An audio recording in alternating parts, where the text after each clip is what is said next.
Салом мухлисони беҳтарин дастаи дунё, шумо қарор доред дар канали Барса ТЖ.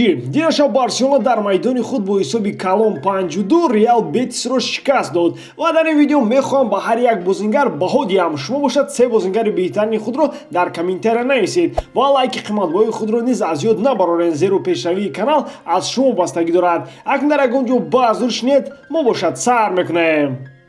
Манчестер Сити ва Ливерпул 3 соли охир барои чемпион шудан мубориза мекарданд. Имсол кризис дар Сити идома меёбад. Ливерпул бошад аз пештара дида қавитар шудааст. Ҳатто набудани Ван Дик эҳсос намешавад. Воқеан хатти ҳимояи Ливерпул ба тартиб дароварда шудааст. Дар рақобат бо Манчестер Сити маълум мегардад. Агар Сити дар ҳақиқат барои чемпионӣ мубориза бурда тавонад, бояд дар ин рақобат инро нишон диҳад. Лекин дар ин рақобат ширкати 1xBet ба ғолибияти Манчестер Сити боварӣ дорад. Лекин шумо дар ин бозӣ метавонед дар дил худ дастаи худ ставка монед. Агар дастаи шумо мағлуб гардад, дӯстони мо аз 1x маблағи шуморо бармегардонанд. Барои ин шансро истифода бурдан лични кабинети худ дароед ва участия в аксияхро фаъол намоед. Ссылкаи бозӣ дар комментарияи ин видео. Умуман ин бозӣ ба ман писанд омад. Онҳо фаъолона, дағалона бозӣ карданд. Бисёр корҳо ба анҷом расонида шуд, гарчанде ки баъзи онҳо тақрибан чизе накарданд, аммо бадтар бештар дар ин бора ҳарф мезанем. Бозингарон хуб мубориза мебурданд. Бо вуҷуди ин мушкилот дар майдон вуҷуд дошт ва хело ҳам бузург.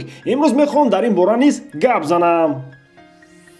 Сар мекунем аз марка Андре Тер Штеген ва ба ӯ мо 7.5 хол медиҳем. Дар куҷое лозим буд тӯбро аз дарвоза берун мекард. А ду голи ба дарвоза задашударо ӯ бароварда наметавонист. Дар як хеле эпизодҳо дида мешуд ки Марк ба худ он қадар боварӣ надорад, аммо ин чиз ба дарвоза ягон хатар наовард. Климан Ланглет ва Жерар Пике бо онҳо аз 10 холи буда шаш медиҳам.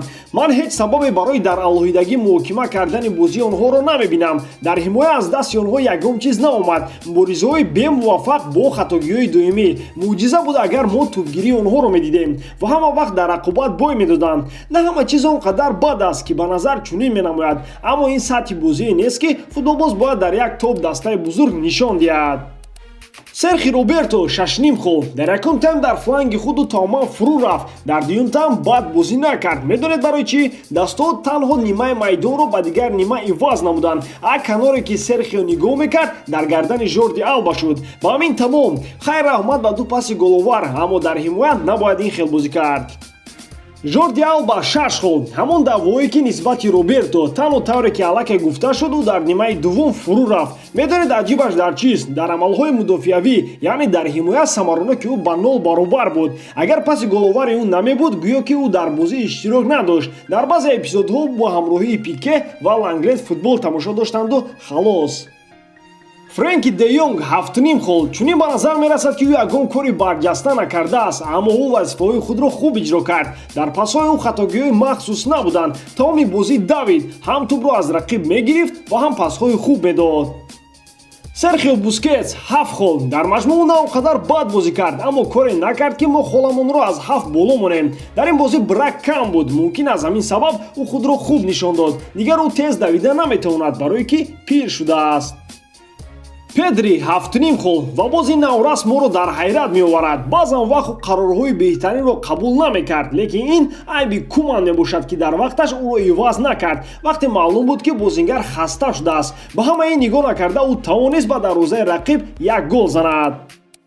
Усман Дембеле 8 хол. Шояд ин беҳтарин бозии бозингари фаронсавӣ дар соли равон бошад. Дар якум тайм голи муҳимро зад ва тӯбро доимо ба ҷаримагоҳ ворид мекард. Хулоса, Дембеле пештара бо дриблинги зебо ва суръати баланд. Дар як асри муайян ӯ бо ёрии рикошет гол назаду, балки бо зарбаи зебо. Лекин дар ин бозӣ минус дошт ки аз кунҷи майдон навес мекард. Ин кор аз дасти ӯ он қадар хуб намебарояд. Ансу Фати 7 хол. Вай бо шаъну шараф бозӣ кард. Аллакай ин чандум маротиба аст ки барои ҳамдастагонаш пеналти кор мекунад. Ҳамавақт кушода мешуд ва ба дарвоза зарбаҳои хатарнок мезад, аммо шансҳои худро истифода бурда натавонист. Дар маҷмӯъ каме бо асабоният бозӣ кард, гарчанде ки барои ӯ аз рӯи сину солаш хос мебошад. Баҳои ӯро мо метавонистем зиёд монем агар ӯ то охир бозӣ мекард, аммо аз сабаби травма бардоштанаш дар танаффус иваз карда шуд. Антуан ГРИЗМАНН 6 хол. Ман ҳама вақт ГРИЗМАННро дастгирӣ мекардам ва то ҳозир дастгирӣ мекунам, лекин чӣ хел ӯро ман дар ин бозӣ танқид накунам. Шумо бозиро дидед бародарон? Намехоҳам дашном кунам. Дар якум тайм 3 шанси 100%ро аз даст дод. Ҳатто зарбаҳои ӯ ба ҳадаф нарасиданд ва илова бар ин пеналтие ки Фати кор кард зада натавонист. Но гуфта намонад ки ин чорум пай ҳам хато задани пеналти аз тарафи ӯ мебошад. Дар дуюм тайм ӯ якбора ду амали самарабахшро ба даст овард ки ин нишонаи худро барои бозӣ беҳтар кард. Аммо аз рӯи инсоф, агар ӯ аз маркази ҷаримавӣ ба дарвозаи холӣ гол намезад, пас ӯро Куман метавонист дар як чуқурии замина партояд ки дигар ба майдон набарояд. Якум тайм ин як офат буд. Бояд ба Бетис раҳмат гӯем ки натавонистанд аз ду гол зиёд зананд. Ба онҳо класси бозингарон нарасид. Маҳз дар чунин ҳолат қоидаи агар шумо гол назанед, ба шумо гол мезананд амал мекунад. Ва дар дақиқаҳои охири якум тайм баъди оне ки бозингари фаронсавӣ ҳамаи шансҳои худро барбод дод, Бетис голи худро зад. Бояд Куман як хел вақт дигар Конрадро ба майдон барорад. Ӯ аз ГРИЗМАНН дида беҳтар бозӣ мекунаду баҳтар не. Лекин бародарон, ман дар ин бора мехоҳам фикри шахсии худро гӯям. Дилхоҳ бозингар пастию баландӣ дорад ва чӣ хеле ки дар бозиҳо мо дида истодаем, ГРИЗМАНН аз бозиҳои худ қаноатманд нест ва ҳар як зарбае ки ӯ хато мезанад, худро бо забони фаронсавӣ дашном медиҳад. Чӣ хел бозингаре ки солҳои дароз Атлетико Мадридро ва тими Фаронсаро пеш мебурд, як-якбора бозиашро гум мекунад. Камтари дигар вақт дар кор аст, ё ин ки ӯро мулогӣ кардианд. Шумо дӯстон дар бораи ГРИЗМАНН фикри шахсии худро дар комментария нависед. Барои чӣ бозингари фаронсавӣ ин қадар бад бозӣ мекунад? Сабабаш дар чист? Мо бошад давом медиҳем.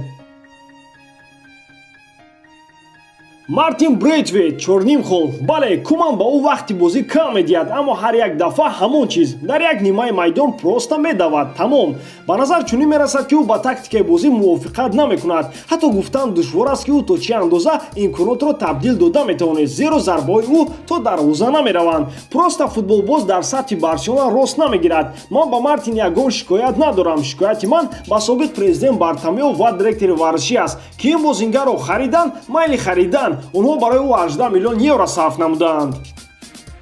Лионел Месси 0 хол. Хайрат, ман ҳамон Мессии аввалоро дидам. Вақте ки ӯ ба майдон баромад, дарҳол майдонро гарм кард. Дар натиҷа 2 гол ва як паси норасида ба ГРИЗМАНН ба дарвозаи холӣ. Як бор ба ин паси норасида нигоҳ кунед. Месси паси Албаро як хеле истифода бурд ки дарвозабон ва ҳимоятгарони Бетисро бо як амалаш бекор кард.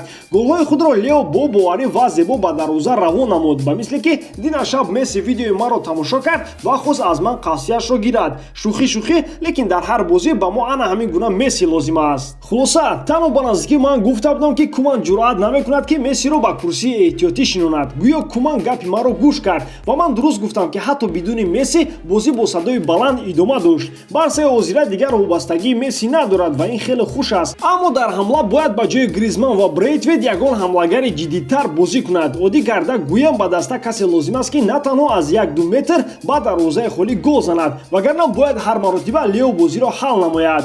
Натиҷаи бозӣ ҳарчанд мусбат буд, 5-2 ва 3 хол дар ҳисоби худ. Аммо дар ҳимоя суст бозӣ карданду ду маротиба ба Бетис имкон доданд ки ба бозӣ баргарданд ва дар ҳамла якчанд моментҳои 100%ро барбод доданд. Бетис бидуни муҳофизатгар бозӣ кард ва пас Менди низ корти сурх гирифт. Мазуду пеналти овард. Хулоса, дастаи севиягӣ кӯшиш мекарданд ки ҳарчи бештар гол сар диҳанд.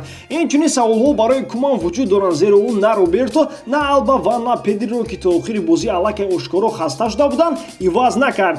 Антони Покаҷаларо низ бояд дар танаффус иваз мекард баъди ин қадар барбод додани моментҳо ва ман боварӣ надорам ки гол ба дарвозаи холӣ ба ӯ боварӣ мебахшад ва дар оянда боз беҳтар боз мекунад. Ман инро аллакай 2 сезон мешавад ба худ мегӯям, аммо бас аст. Ман ҳама вақт пуштии ӯро мегирифтам ва мехостам ки ба ӯ шанс диҳам ва ӯ худро покиза кушода кунад. Аммо сабр резин нест. Дар трансфери зимистона бояд аввал ӯро фурӯшанд, аммо саволи асосӣ ин ки харидор барои ӯ пайдо мешавад. Ба ҳамин тамом дӯстон, дар ҳама ҳолат Барселонаро дӯст доред ва канали Барса ТВ-ро дастгирӣ кунед. Дастгирии шумо, пешравии мо. Бо шумо буд Муҳаммад Гаиров. Хай, дар паноҳи Аллоҳ.